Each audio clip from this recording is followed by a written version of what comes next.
John's going to be really organised, look at this. Right, I am organised, but there's the only reason I have things written down in front of me is I come from a lecturing background, and my tendency is to waffle.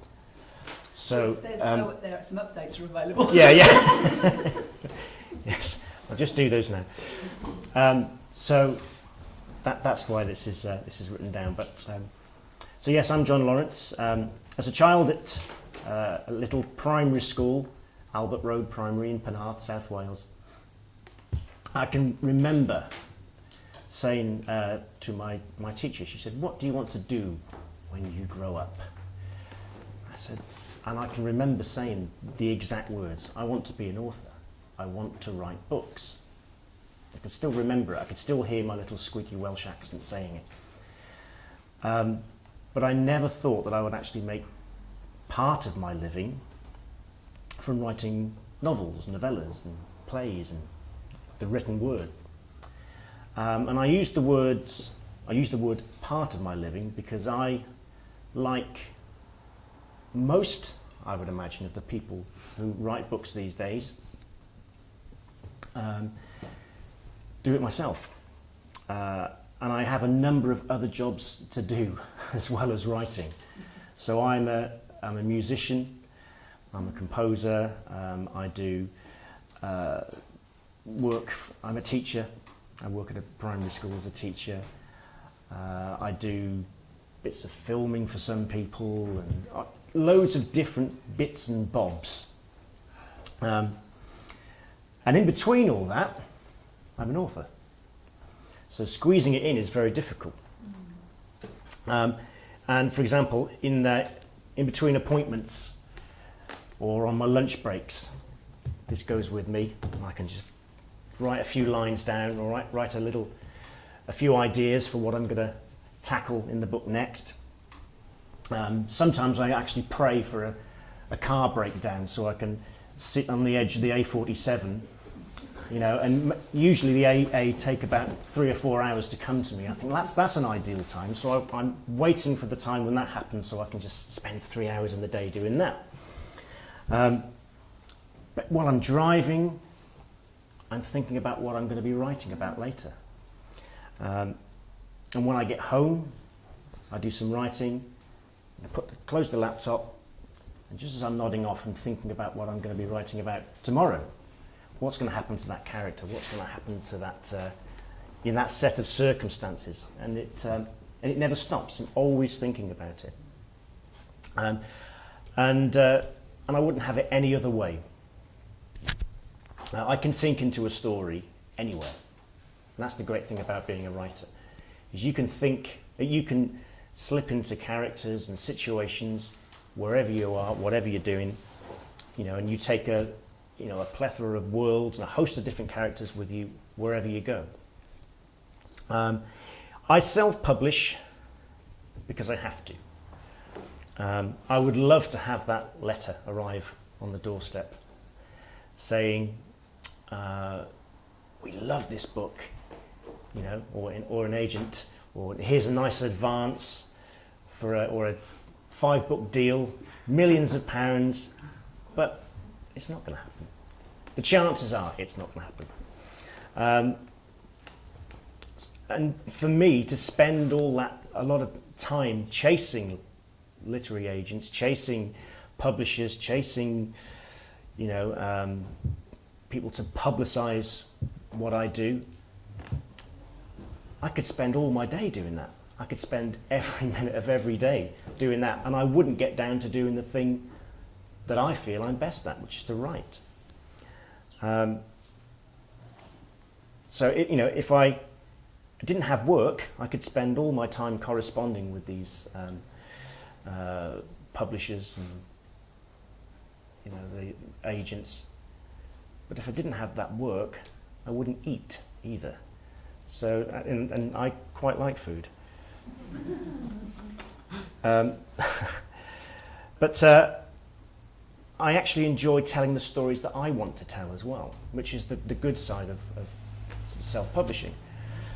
Without an editor's pen saying, you know, "We want you to add this character or to tone this bit down or do that," you can follow your own instincts. I suppose then you have to realise that if it goes wrong, it's all down to you. So that's, you have to bear that in mind. But the only editor, essentially, is me. I decide what happens in that book. I decide what happens to those characters, whether they live or die, whether they do this or do that, and I can extend this section. I also enjoy the process of publicising. I don't have a lot of time for it, but for example, I designed the covers on one of my books, The Plane Beneath the Havelock House. But I have, on the recent one I wrote called Bisha, I hired somebody to do that for me. They did a wonderful job. But I actually quite like that side as well, being in control of that, the promotion, what artworks. So in some respects, I'm a bit of a control freak. In terms of my writing, it's tricky to talk about how you write because, first of all, it's often quite personal. And secondly, I would hate any of you to think that whatever I would say would be gospel. I'm in no way an expert. I'm relatively new to writing. I was a singer-songwriter before this. So I came to writing novels about 5 years ago, I suppose. So I'm quite new to it. So I'm not an expert. And you're always learning your craft. You are always trying to improve. So for me to say this is how to do it, I think would be, it would be wrong. But for me, location is everything. Where you set your story, it's the unwritten subtext within your depiction of the locality can really support your characters. For example, I wrote a novel or novella called Albatross Bay.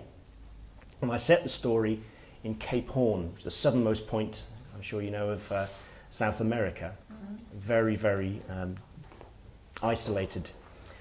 To tell the tale of a father and a son who are sort of pulled apart by grief.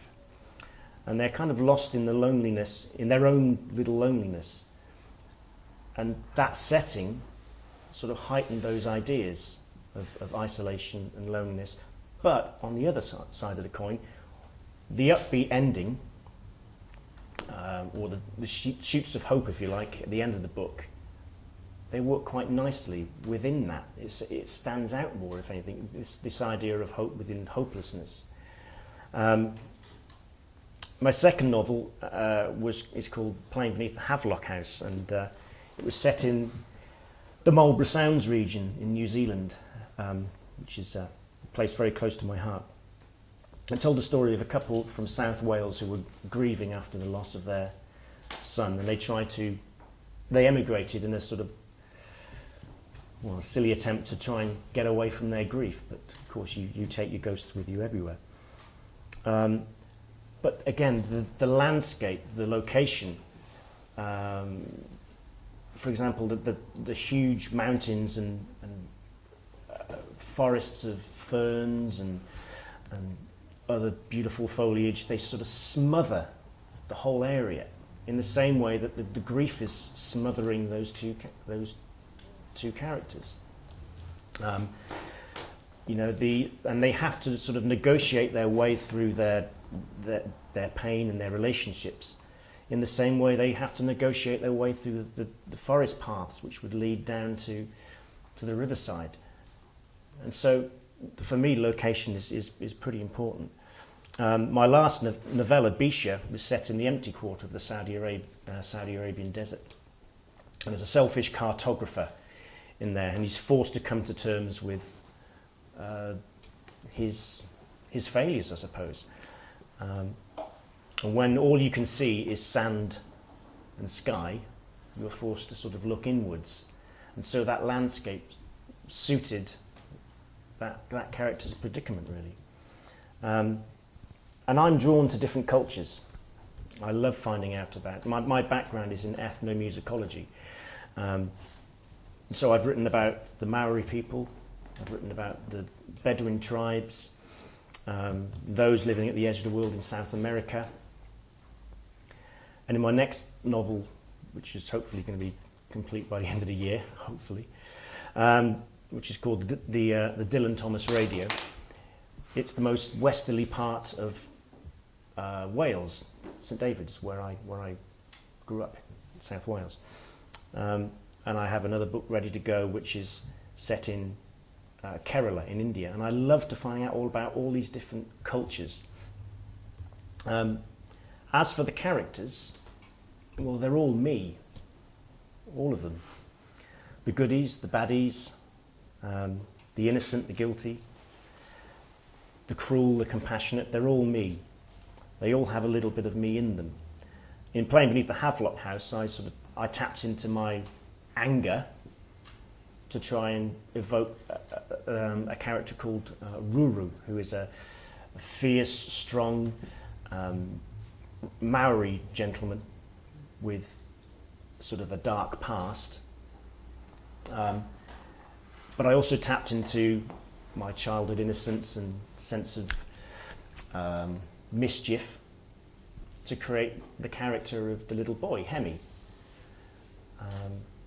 And having lost a child, I was able to tap into the feelings of grief and the, you know, not just of grief, but the nuances of grief. You know, that just going off piste a little bit here, but I once wrote a poem called Earl Grey, and it was the idea of, it was just my one of my friends who died used to always make me Earl Grey tea. I'm an Earl Grey tea fan. And she, but nobody could make it like her. It seemed strange that anybody else making Earl Grey couldn't do it that same way. It's just a little nuance of grief.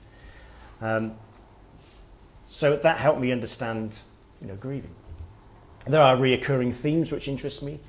Grief, how do we cope with guilt, fathers and sons, mental health, and isolation, love. They all sound quite dark, I know, but I do like to start there in the depths of human despair, but then I always aim to have some hope at the end. I don't like the idea necessarily of having a happy ending where everything's neatly tied up, because that's too convenient and life isn't always neatly tied up. But I do like to have at least the shoots of hope poking through at the end of a novel. I love language, and I love the musicality of language. As a musician, I like the tone, the meter, the flow, the rhythm of language.